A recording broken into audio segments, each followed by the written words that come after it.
this is Gordon Dalgleish today, and delighted to have my guest, Clive Clark, who has joined us from California today. Clive has enjoyed an illustrious career in the golf industry, and really what I want to chat about today later on is his latest achievement in the pending opening of Dumbarnie Links near St Andrews. However, let's look back at the fascinating journey through golf that Clive has enjoyed and basically gone full circle coming back to the British Isles. So welcome, Clive. Thank you for your time today. No, not at all. Great to be with you. I realized when I was doing some research here that in addition to our mutual passion for the game of golf, we share one other thing, and that is our birthday. So late June, I will tip my hat to you, and I think we can both agree that that was a very good day, albeit a couple of years apart. But anyway, so going back to your Facebook and have a toast on the 27th. Well, toast each other's health. Indeed, indeed. So you grew up in England and you've been playing golf since what age? I started when I was 12, and the reason I started was I liked so many other sports. I liked soccer and cricket as captain of the school team at both, but I liked roller skating, I liked fishing, I liked table tennis, I liked billiards and snooker. But with the soccer and the cricket, you need 21 others to have a full game, and in the summer holidays, that's not easy to find. So I talked to my parents and I said, I'd like to take up golf or tennis. It's something I don't need to find 21 other people to participate in. And golf just happened to come along, and I loved it. And my parents got me a membership at Scarborough North Cliff in Yorkshire, which was wonderful. My dad took me to the sale room and we bought a second-hand set of golf clubs for about $3. And it was about $3 equivalent to join the golf club. So $6 as a way in playing golf for a year with some actually pretty old clubs. Some had hickory shafts, and there were niblets and mashing niblets and long irons and spoons and all sorts of things in that bag. But it got me going, and I was so keen. I played 3 rounds of golf every day in my school holidays, practiced in between, and took my putter home on a night and spent about an hour putting on the carpet.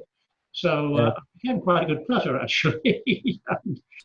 Your story reminded me of I was slightly behind you. In 1969 was my first year as a junior member at Helensburgh Golf Club, and the total cost as a junior under 18 years of age for golf for the year was 1 guinea, which was £1, 1 shilling. So it was good memories indeed. So you were slightly ahead of the curve in terms of kind of the British golfers, good amateurs coming over to the United States to go to college.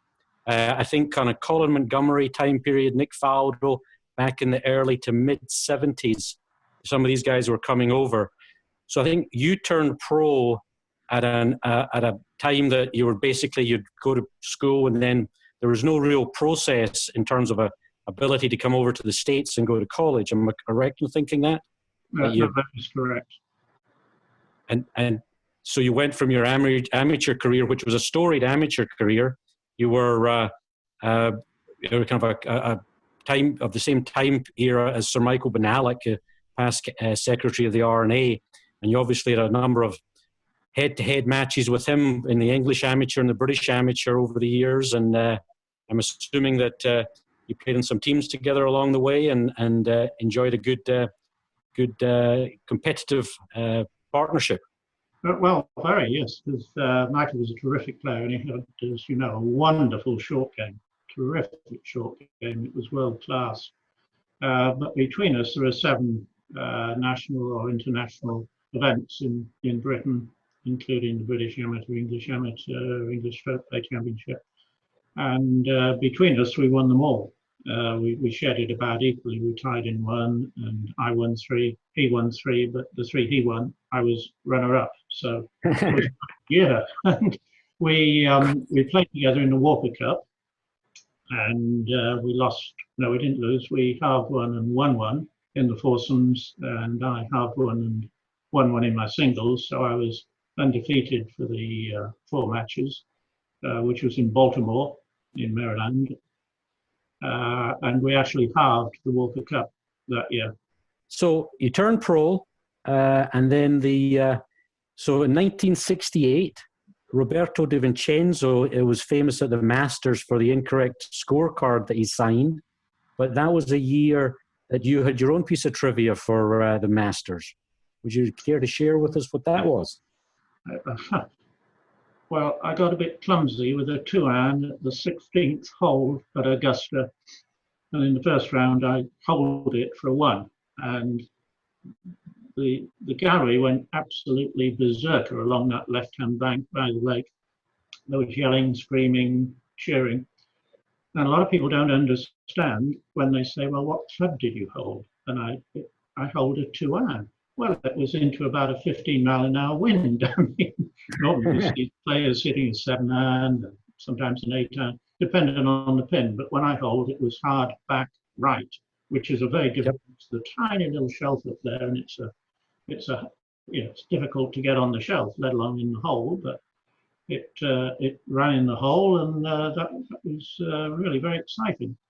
So you moved through your professional career, and then you enjoyed the relationship with Sunnydale Golf Club outside of London. And for anybody that might be listening that has heard of Sunnydale but doesn't maybe understand the significance of it, I was trying to kind of come up with an analogy, Clive, and the way I would think about it, if it was New York, it would be a combination of Winged Foot, Baltusrol, and Garden City Golf all rolled into one. But so how many years did you enjoy your relationship at Sunnydale? Oh, way back. When I turned pro, shortly after coming back from Australia, I became attached as the playing pro. And I did that for 9 or 10 years. And then when Arthur Lees, the head pro, retired, the board invited me to take over in a year's time on his retirement at 70 years of age. So I was the head pro, but also they still wanted me to play golf. And they said, if you want to play 14 tournaments a year, that's great with us. So that worked very well, except the end of that first year, BBC Television approached me and would I like to commentate, which I went to an audition, and it was something I'd never really particularly wanted to do. I didn't think I'd be particularly good at it, but I got the job, and I lasted for 18 years until we moved over to America. Picking up on your BBC work, I know that you spent some time with Peter Allis and Henry Longhurst, and 2 just fabulous commentators with a wonderful way with the words. Are there any particular stories that you recall from your times with them or any of your other colleagues that you can repeat? I noticed that little rider go in on the end of the question. Yeah, they were both terrific, outstanding commentators. I was fortunate to work alongside Henry Longhurst for the last 2 years that he worked. And he was an extraordinary man. He was a wonderful writer. He used to write for the Sunday Times. He wrote books like My Life in Soft Times, which is a great book. I'm sure you can still get it, and it's a wonderful read. He did like an odd tipple, though, of the gin and tonic. And he wasn't opposed either to a bottle of fine claret. And consequently, his name in-house became not Longhurst, but Longthirst. And I was at his memorial service, which was held in Pont Street in London, and massive turnout. And his very good friend, Brigadier Peter Reeford Brown, read the address, and he started his address. Henry would not have approved of this service. He would have said it was taking up perfectly good drinking time. And he was actually commentating when I holed in one at the Masters, and he was a man really of few words. He was brilliant, but he let the pitcher, as much as he could, do the talking. And I saw the result of the hole-in-one on tape, And all Henry said is, well, here's young Clive Clark on the 16th tee. Dare say he's hitting quite a long club today into the wind. And then he stopped. And I addressed the ball and hit the ball, and it pitched on the front of the green and ran up onto that little shelf, turned left and dropped in the hole. And all Longhurst said was, and there you have it. That was it. And you mentioned Peter Alice. Yes. I think Peter, to this day, is the greatest commentator that has ever been on golf. A terrific amount of wit, charm, wonderful voice, the whole package. He really lights up the show. And I spent many times with Peter because we also had a golf course design company back in Britain, and we did about 20 odd golf courses together, and then the BBC for 18 years. So I saw a lot of Peter, great guy and wonderful companion. Before we get into the architecture side, I'd love to just ask you very quickly, memories from, you must have played golf all over the world with a host of different characters. Any particular memories of that you recall from the different people that you played with? Well, I think when I was about 18, one of the very best players I ever played with, and America would not know him because he was an Australian, and he largely played in Europe, Australia, and the Far East, but his name was Norman von Nieder. And I was fortunate to get a round of golf, just the two of us, at Sunnydale when I was about 18. At the end of the round, Norman said, have you played with any top pros? And I said, well, no, I've played in 3 professional tournaments in Britain, but they don't give you the top players, obviously, when you're a young 18-year-old amateur. He said, well, are you playing in the Open and this year at Birkdale? I said, yes. He said, well, I coach Bruce Devlin. Would you like to have a practice round with Bruce Devlin? Well, Bruce was probably in the top 10 in the world then. He was winning tournaments in America. And I said, wow, Norman, that would be fantastic. And he said, I'll give you a call in the next 2 weeks. I'll fix it up. And I'm thinking to myself, this isn't going to happen. Mm-hmm. Anyway, he called the next week, Norman von Nieder. And he said to me, remember that game with Bruce Devlin? And I said, yes. And I'm thinking, it's not going to happen. He's not playing now in the Open or whatever. He said, well, I fixed it up. I said, fantastic, fantastic. He said, a matter of fact, I made up the 4-ball. Bear in mind, I'm an 18-year-old amateur. Yeah, I made up the 4-ball, he said. You're playing with a guy called Nicholas and another guy called Palmer. Well, I just about fell off the floor. Wow. Suddenly joy almost turns into fear. Here you are, 18-year-old amateur, and you're playing with the 1, 2, and top 10 player in the world. And anyway, by the time we got to Birkdale in July, I'd won the first 3 national amateur tournaments that year.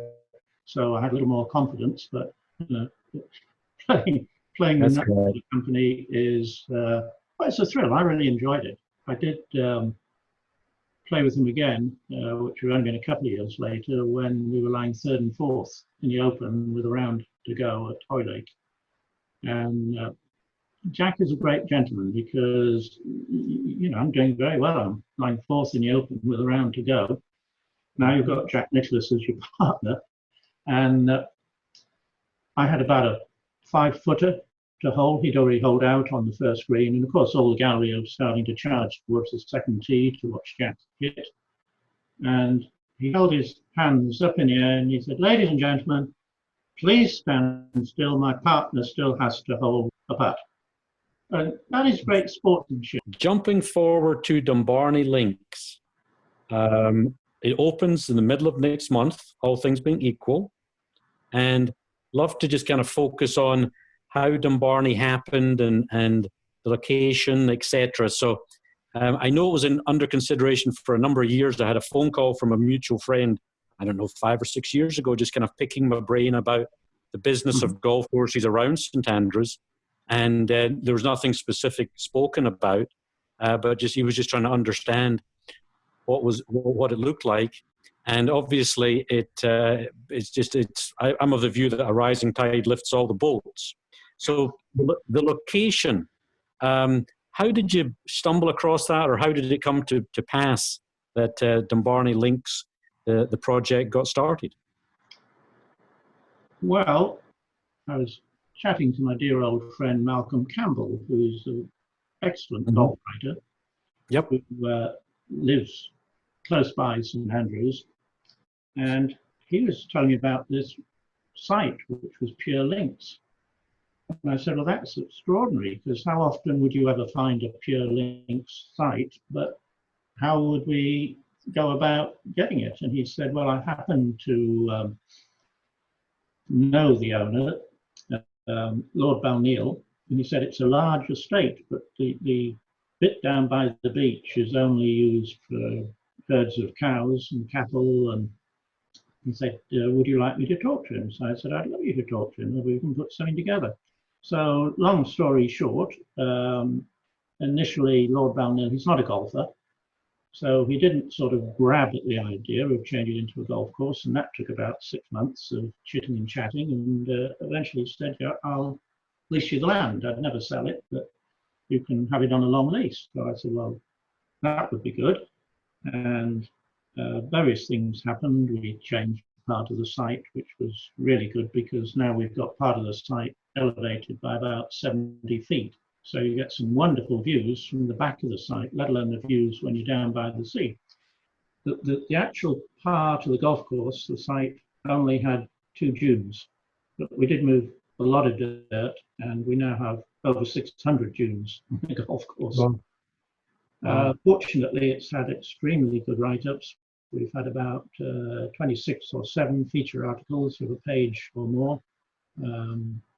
A couple of magazines and books have done 8 pages on it.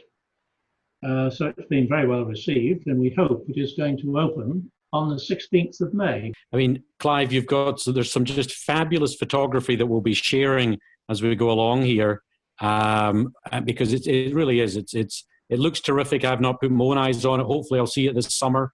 But every report I've heard has been so incredibly positive about it. Let me just ask you a question. Did the vision evolve over time, both from a design and a business model? Or were you pretty clear as to what you wanted to do from the very beginning? It all became much clearer when I knew we could get the land, because getting a piece of links land where you can achieve a permit for a golf course is pretty rare. Yes. America, links hardly exist. If you're talking pure links, I don't think there's more than 6 or 7 pure links, genuine links golf courses in the whole of the States. Scotland has more than anybody else, but even then, if you consider there are about 34,000 golf courses in the world, 34,000. I now consider links golf. There are about 250 links, genuine links in the entire world. But if you know, some of those are like 1-star and right up to say 5-star, but there aren't many 5-star. It's probably down to about 40 in the entire world. Yep. So they're a rare animal, and they're how golf started. And hopefully we've got one of the better ones on our books here with Dumbarnie Links. Let's see here. Eco bunkers, interesting. I've seen them in action. Do you want to explain how that is? And you know, the synthetic bunker faces, would that be the fair description of them? Yes, we have 2 types of bunkers. We have natural, which are the big sprawly bunkers with tons and fescue growing on the top, which are more predominant on the fairways than around the greens. Excuse me. The eco bunker is a revetted or sod-faced bunker, but it's not sod. It's artificial. And eco bunkers sod, inverted commas, comes from old soccer pitches, and it's chopped up into little oblongs, and you let's say, design, you build the shape of the bunker, and then a team of about 7 people build these little sods. So rather like it is sod, it's the same sort of system, except they're not so much pinned together, but you get a little layer of concrete between the two, but you don't see that.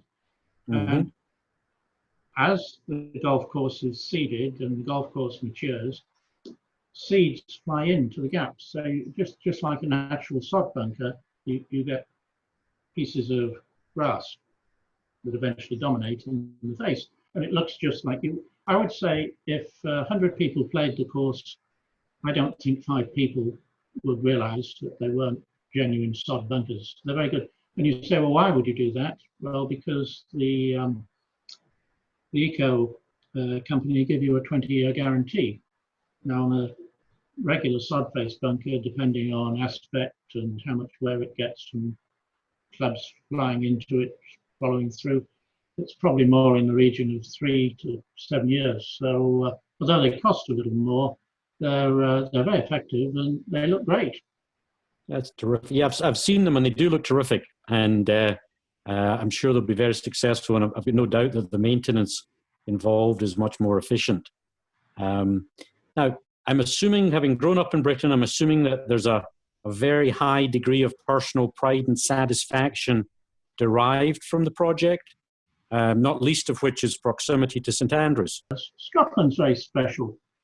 You get the big skies, you've got the coastline, we get beautiful panoramic views from Dumbarnie, at least 14, if not all the holes, you see water, and you look straight across to Muirfield, and there's about a stretch of 10 miles of water.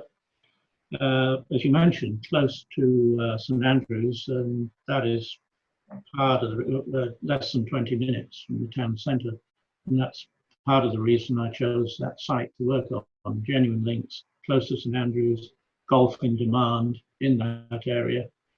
It was kind of the perfect storm. All the ducks are in a row. You know, we're all very, very excited about it. One thing about Dumbarnie Links, it gives you a lot of options. There's many holes that are risk and reward, which you don't generally see on a links golf course, because most of the great ones are 100 years or so old, and they didn't have the advantage that I had of having heavy machinery on there. Yet you can shape it, and if you look at it today, it looks like it's been there for 100 years. It looks very natural, and you get great views. As I say, there's a lot of risk and reward. There are 3 very short par 4s that, on a good day for a longish hitter, depending which tee you play off and where the wind is, you can actually drive. Which I always think those sort of holes are exciting golf holes, but from an architect's point of view, they're very difficult to work into the golf course, because on a short par 4, obviously, you lose a lot of yardage on the golf course. But again, it's risk and reward. If you want to go for the green, you're driving over some awkward hot bunkers, or you're making a choice of fairway. Do I go left of the old wall, or do I drive it over the wall and risk all the hot bunkers? But I think, you know, I like golf rather than just to be a sort of lucky dip. I like golf to be more like a game of chess, where you actually have to think and make decisions, and you've got choices and options. So that for me is exciting. Terrific. Clive, you've been very generous with your time today. I've got one final question, and that is, can you give us a couple of your favourite holes at Dumbarnie Links that have turned out maybe better than anticipated? Well, there's 1, 2, 3, 4, 5, 6, 7. No, I'm just kidding. Well, I mentioned the risk and reward on these short par 4s, which I really like. The 2 par 3s on the front line are elevated tees, and they point right out to the middle of this panoramic view of the Firth of Forth, which, as I mentioned, is 10 miles across the water to North Berwick and Muirfield and the city of Edinburgh. They're really visually very attractive. Some of the holes, like 5, which head slightly inland, but there's 2 fairways, And if you go to the right fairway, there's a big nest of bunkers right in the middle. The right-hand fairway is 50 yards wide, but it's a big sweeping dog leg. If you go the shortcut down the left, you haven't got 50 yards anymore, you've got 25 yards, and that's between sets of bunkers on either side. Now, the difference is, the first day I played, I hit a good drive down the wide one, and a good drive down the risky one. I hit a 4-iron going the long way around and a 9-iron going the short way. So there's about 50 yards difference. So it makes you think, do I risk? Do I risk all? Or do I take the safe way around, but it's going to be a long par 4? I think those sort of holes, again, they're the type of hole that intrigued me. We've got a par 5, the 15th hole, which splits the fairway. And this way, the narrow fairway is on the right, and the long way round is on the left. And for a good player, low handicap, going down the short route on this par 5, you may get home in 2, whereas it's unlikely you'd get home in 2 when you stick another 40 or 50 yards on the hole. So risk and reward again, and I find that fascinating to play. Well, good luck with the opening. I hope it comes to pass in the middle of next month, but if it's delayed, so be it. I'm sure Dumbarnie Links will be enormously successful. PerryGolf certainly looks forward to sending a multitude of customers your way, and golfers who enjoy links golf and being creative and moving the golf ball around on the ground and in the air. So, Clive, again, many thanks for your time, and I look forward to seeing you in the near future. Well, thank you, Gordon. It's been a great pleasure talking to you and all your clients, and I wish them well, and come and see us at Dumbarnie Links.